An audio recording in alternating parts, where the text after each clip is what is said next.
आता प्रिया जगताप त्या क्षेत्रात गेली, सोडून दे. पण तुझ्यात आणि माझ्यात बराच फरक आहे. मी जर राजकारणात उभे राहिले असते ना, माझ्या खाली तुम्ही मला सलाम ठोकला असता. असं नसतं की शिकणारा कोण आहे आणि गाडीत बसणारा कोण आहे, ह्याच्यापेक्षा ना आपल्याला सलाम ठोकणारा कोण आहे. आणि मुलीला ते बीकॉम केले. आता त्यांचे वडील म्हणतात, तृप्ती खरंच तू काहीतरी केलं आणि शेती बघून केलं. शेती आहे आपला भारतीय व्यवसाय. शेती बिया सुटला तरी तू शेती येऊन करून तिथं हक्काने खाशील. दुसऱ्यांच्या खाली येस बस अशा आपल्याला कोणतरी बॉस म्हटलं पाहिजे ना, खाली कोणी राहिलं पाहिजे. कारण की शेती प्रधान देश आहे. आपण करतोय म्हणून पुण्यातले लोक खात्यान का, ती बिल्डिंग पैसे खात्यान का, अन्नच खात्यात ना. गावरान ती गावरानच असतं आणि हायब्रिड ते हायब्रिडच असतं. आता हे सर इथपर्यंत आले, आपली 50च्या पुढे गॅरंटी. आतापर्यंत कार्यक्रमात रंगत आलेली आहे बा. सकाळपासून कृत्रिम भाषण म्हणा अनोळखी शब्द तुमच्या कानावर पडत होते, परंतु मनातली खदखद या ठिकाणी आपल्या शब्दाच्या माध्यमातून वंदनांनी व्यक्त केली आणि खऱ्या अर्थाने कार्यक्रमाला रंगत आलेली. परत नाही येणार. माझं नाव वंदना मनोहर शिडेकर, मी शनरवाडीतून. आणि माझं सासरचं नाव ते तृप्ती संतोष रायकर. मला डायरी भेटते. तुम्ही काय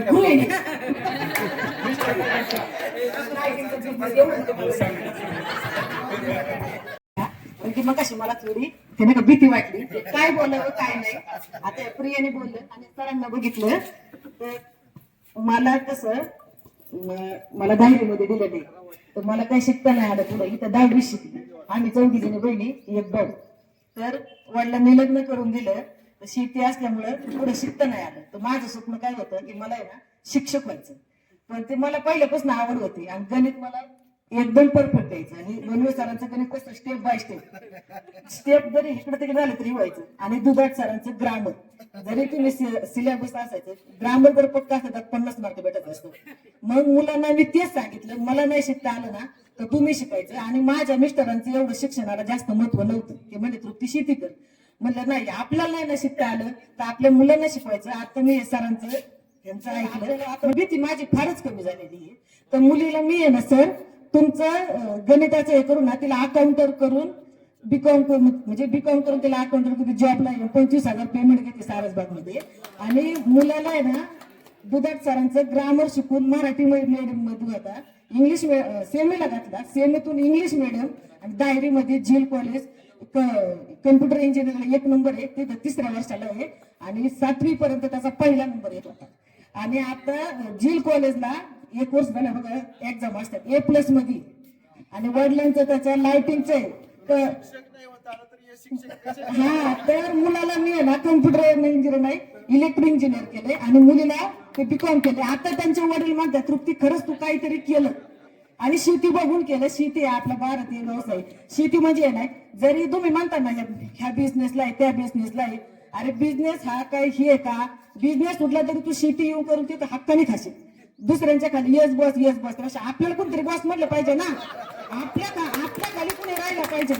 आपण तर कुणाला हे करणार ना. शेती हा म्हणजे काही एवढा खालचा येऊ नाहीये, कारण की शेती प्रधान देश आहे. आपण करतोय म्हणून पुण्यातले लोक खात्यान का, ती बिल्डिंग पैसे खात्यान का, अन्नच खात्यात ना. मला हे झालं ते झालं सगळं ड्रेनेजचं खात्यात. नदी क्षेत्रात पाणी येतं कुठलं, तसं गावरान ती गावरानच असतं आणि हायब्रिड ते हायब्रिडच असतं. आता हे सर इथपर्यंत आल्या, आपली 50च्या पुढे गॅरंटी नाही. जट का काय येणार, अरे आपण नाही शिकलो, मुलं नाही शिकली, अरे का नाही शिकली, असं 5 बोटासारखी नसत्या. आता प्रिया जगताप त्या क्षेत्रात गेली, सोडून दे. पण तुझ्यात आणि माझ्यात बराच फरक आहे. मी जर राजकारणात उभे राहिले असते ना, माझ्या खाली तुम्ही मला सलाम ठोकला असता. असं नसतं की शिकणारा कोण आहे आणि गाडीत बसणारा कोण आहे, ह्याच्यापेक्षा आपल्याला सलाम ठोकणारा कोण आहे. मुलं माझे अजून नाव करतात आणि डायरीमध्ये काकासाहेब चव्हाण आता नगरसेवक म्हणून निवडून आले. माझं म्हणजे मनापासून अभिनंदन करतात. मी मुलांचे ते पेरेंट्स मीटिंग असतात ना, तिचे 5वी म्हणजे 1ली ते 10वी पर्यंत अध्यक्ष होते. पण मला हे पहिल्यांदा म्हणजे जरा हे वाटलं. पण आता जे जुने विद्यार्थी दिसले ना, त्यापेक्षा ना आपल्याला कुणीतरी हे केलं पाहिजे. शिक्षकात तसं बरेच आहे, पण सर तुमची वय नाही माझ्याकडे, फक्त डोक्यात फिट केलेलं आहे. आणि मुलगी माझी तेच सांगते. आणि ज्या वेळेस ना आत्ताची आपण शिक्षकांना आमच्या घरामागे राहिला होते बघा, तर सुवर्णाच्या घरामध्ये ते किसन टिळकर सर इकडून आले की आम्ही इकडून जायचो. आता विद्यार्थी तिकडून आला की सर इकडून जातात. बरोबर आहे का नाही? फक्त सांगा तुम्ही. तेव्हा जमाना गेला, आम्हाला मोबाईल नव्हता, गोट्या लंगडी खेळ असले खेळ मैदानी खेळ. आता लॅपटॉप परत डबल टेकमेंट डोळ्याला. मग उपयोग काय आहे तुमचा ना? मैदान खेळ नाहीच ऐकणार. त्यांना सुरपाटा म्हणा, कबड्डी म्हणा, लंगडी म्हणा, तसलं काय नाही. मोबाईल मध्ये तुम्ही ना त्याच्यामुळे जमा बिघडत चाललेलं आहे. आजकाल माणसाची किंमत राहिली पाहिजे बस. कुठं दिसू द्या. एक वेळ सर माझी ना तुम्हाला सांग का, माझा भाऊ आहे ना, ते तो सांगायचाच विषय राहिला. 10वी झाली ना इथं राहुल मनोहर टिळेकर 10वी इथं झाली. तर वडील म्हणले आपण इथं मुरळत नेऊ महात्मा गांधी कॉलेज. म्हणलं नको आपण, जवळ नाही. मला नाही ना शिकता आलं, मी त्याला शिकवणार.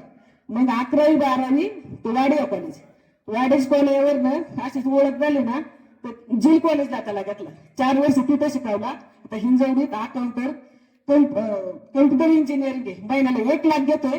घर बांधलं, बंगला बांधला, लग्न केलं ना, आता फोर गाडी घेतोय.